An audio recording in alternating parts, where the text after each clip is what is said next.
BTC बिसायख'थिया खाथिनिफ्राय खाथि सफैनाय लोगो लोगो खुंथायाव थानाय राजखान्थियारि हानजाजों लोगोसे बेरेखा हानजाफोराबो फोसावदिंनायखौ गोख्रोंनिफ्राय गोख्रों खालामनाय नुनो मोनहांदों।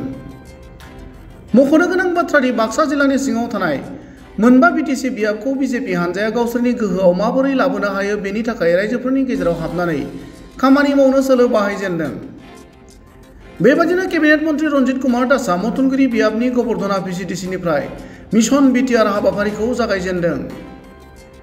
22 जुलाइ मंगलबारखालि मन्त्रि रन्जित कुमार दासआ मथनगुरि बियाबनि गबर्धना VCDCनि सिङाव थानाय जेरेंपारायाव जानाय बुथ कमिटिनि मेलाव बाहागो लानानै BTRआव BJPखौ नागारनानै रावबो BTCनि सोरखार दानो हाया होनना बुङो आरो फैगौ BTC बिसायख'थियाव BJP हानजाया मोन 18 मासियाव देरहागोन।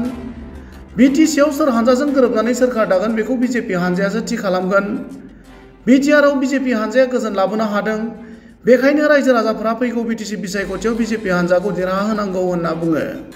আমাৰ যি মথনগুৰি পৰিষদৰ সমষ্টি এই মথনগুৰি পৰিষদৰ সমষ্টিত আমি আজি VCDC হিচাপে আমি সভা আয়োজন কৰিছোঁ। তাৰ আমাৰ গবৰ্ধনা যিখন VCDC এই সভাখন আমি জেংৰেংপাৰা গাঁৱতে কৰিছোঁ আৰু ইয়াতে 10টা বুথৰ এই VCDC 10টা বুথৰ 21জনকৈ যিমান কাৰ্যকৰ্তা সেই কাৰ্যকৰ্তাসকল আজি আহিছে আৰু সেই কাৰ্যকৰ্তাসকলক আমি এইটোৱে আহ্বান জনাইছোঁ, পূৰ্বতে যিহেতু 5,000তকৈ অধিক ভোটত আমি মথনগুৰি সমষ্টিত যিহেতু জয়যুক্ত হৈছিলোঁ, এইবাৰ আমি লক্ষ্য ৰাখিছোঁ 7,000তকৈ যাতে অধিক ভোটত যাতে আমি জয়যুক্ত হ'ব পাৰোঁ।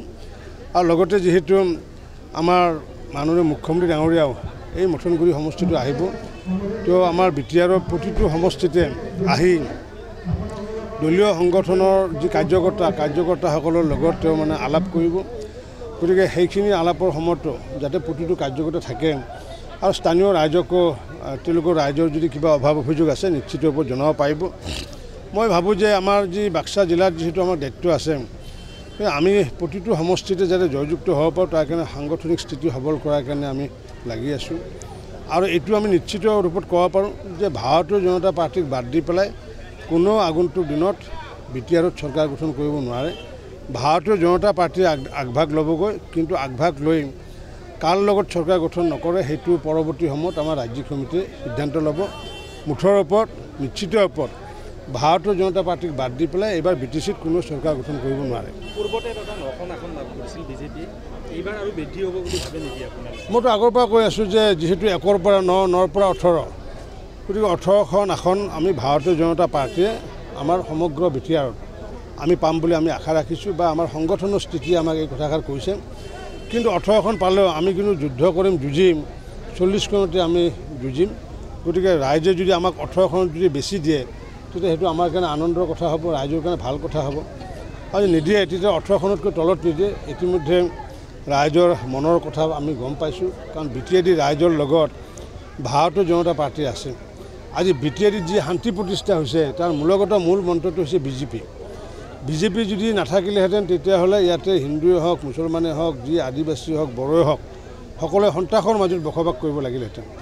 গতিকে এই BJPয়ে যিহেতু শান্তি স্থাপনত মূল ভূমিকা পালন কৰিছে, 2014 চনত যেতিয়া নৰসংহাৰ হৈছিলে কোকৰাঝাৰত, ৰাজনাথ সিং ডাঙৰীয়াই প্ৰথমবাৰৰ বাবে আহি তেওঁ যি অল ক্লিয়াৰ অপাৰেশ্যন ডিক্লেয়াৰ কৰি যি পৰিৱেশ, নতুন পৰিৱেশ সৃষ্টি কৰি পৰৱৰ্তী সময়ত নৰেন্দ্ৰ মোদী ডাঙৰীয়াই হওক বা অমিত শ্বাহ ডাঙৰীয়াই হওক, পৰৱৰ্তী সময়ত সৰ্বানন্দ সোণোৱালে হওক, হিমন্ত বিশ্ব শৰ্মা ডাঙৰীয়াই আৰু শেহতীয়াকৈ হিমন্ত বিশ্ব শৰ্মা ডাঙৰীয়া আৰু প্ৰমোদ বড়ো ডাঙৰীয়াই যথেষ্ট কষ্ট কৰি শান্তিৰ প্ৰতিষ্ঠা স্থাপন কৰিছে।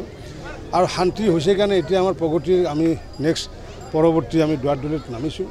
আমি আগন্তুক দিনত এজন ৰাইজৰ যাতে ক্ষতি নহয়। পূৰ্বতে এই অঞ্চলতে আমাৰ এই মথনগুৰি অঞ্চলতে, বাজবাৰী অঞ্চলতে হত্যাকাণ্ড হৈছিলে, বহু ধৰণৰ অগ্নিকাণ্ড হৈছিলে, কিন্তু BJP চৰকাৰ অহাৰ পিছত এটা হত্যাকাণ্ড হোৱা দূৰৰ কথা, অগ্নিকাণ্ড হোৱা দূৰৰ কথা, এটাৰ মানুহৰ এডাল লোমো লৰা নাই আৰু সেইটো হৈছে BJP।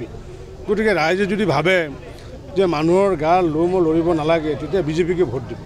মানুহে যদি ভাবে নহয় হত্যা হিংসা সন্ত্ৰাস থাকক তেতিয়া ৰাইজে যি সিদ্ধান্ত লৈ ল'বগৈ। বিষয় লৈ পেলাই মাননীয় মুখ্যমন্ত্ৰী ডাঙৰীয়াই স্পষ্টভাৱে জনাইছে। গতিকে তেখেতে মুখ্যমন্ত্ৰী জনাৰ পিছত মোৰ ক'বলগীয়া একো নাই। আজিৰ দিনটোত 8জনকৈ বাংলাদেশী আটক কৰা হৈছে অসমত কি বাংলাদেশী অহা যোৱাৰ কাৰণে সুচল পথ আছে নেকি?